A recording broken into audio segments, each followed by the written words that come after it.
Si Utak, Wala at Bobo. May tatlong magkakapatid na sina Utak, Wala at Bobo. Isang araw naglalakad silang tatlo at biglang hinabol sila ng aso kaya nagtakbuhan ang tatlo at nagkahiwa-hiwalay.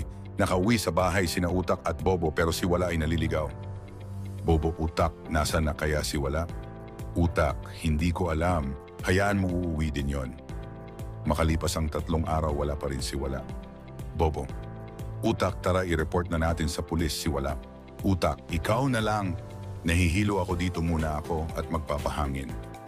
Bobo, sige, police station. Bobo, Chief, 3 araw na pong nawawala kapatid ko. Chief, anong pangalan? Bobo, wala po. Chief, anong wala? Anong ang pangalan? Bobo, wala nga po. Chief, ano ngang pangalan ng kapatid mo? Bobo, wala nga po. Paulit-ulit. Chief, bobo ka ba? Bobo, opo.